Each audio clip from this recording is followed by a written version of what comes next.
هماغه ورور درېیمه پوښتنه کوي په درملو سره د اولاد د پیدا کولو مخه نیول د موقت لپاره د شریعت په اړه دا موضوع څنګه ده؟ آیا جواز لري او که یا؟ بسم الله الرحمن الرحیم حامدا ومصلیا.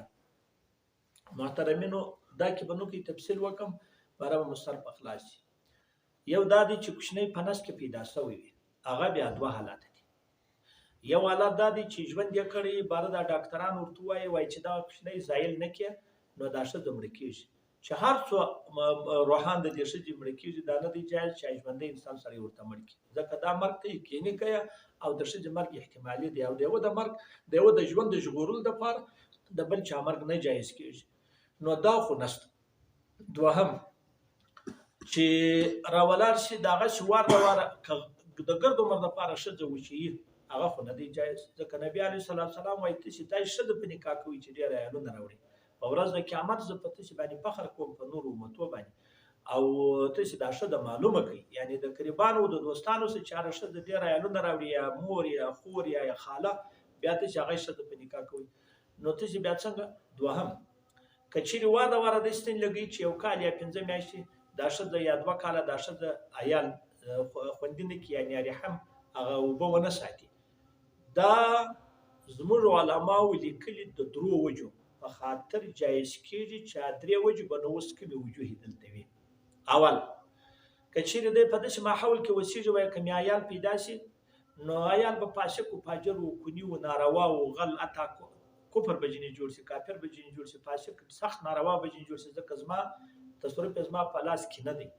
دا لکه په خارج ممالکو په کفري ممالکو کې څوک اوسېږي که دغه نیت وي د دې نیت په خاطر دا جایز دی چې کال 2 کاله 3 کاله دا رحم بند کړي د دې په خاطر چې بیا دې ځایه څه ووځم بیا به زه عیال راوړم عیال خو سړی راوړي نو چې د خدای دیندار شي الله وپېژني د خدای رحمت وپېژني د خدای قدرت وپېژني د خدای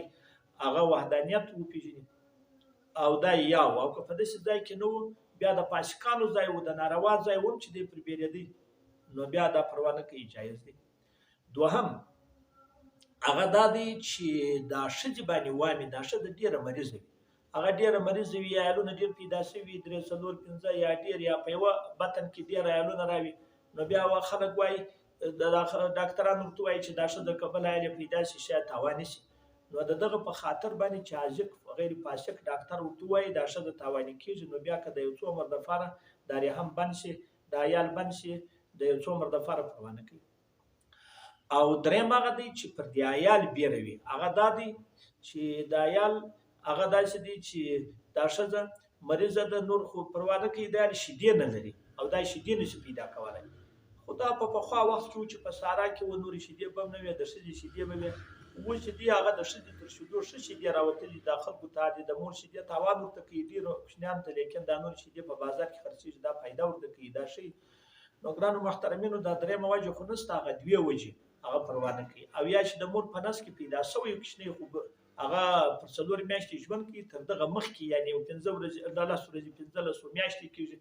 اما عاشق غیر فاسق ډاکټر ورته وایي چې دغه کوچنی که زایل نه شي نو بیا دغه ښځه څوک کېږي سخته مریضېږي سخته په تکلیفېږي یعنې مرګ ته نږدې ده غالبه دا دی چې مړه شي د دغه وجې څخه نو بیا چې هغه د 1 میاشتې قدر وي هغه 2 میاشتې نه رسېدلی نو پروا نه کوي د سخت ضرورت په وخت کې زایل کې هم پروا نه کوي او د دغه سماشه په نور صورتو کې نه دی جایز. دا کتابونه تاسو پیدا کړئ ضبط الولادت او الواد الخفي اواد الخفي او یو ضبط الولادت دا یو مولانا شفیع صاحب جوړ کړی دی یو شیخ الاسلام مفتي محمد تقي عثماني صاحب جوړ کړی دی هغه د فرش صورتونه وایي برابر ان شاء الله په پوسی والله سبحانه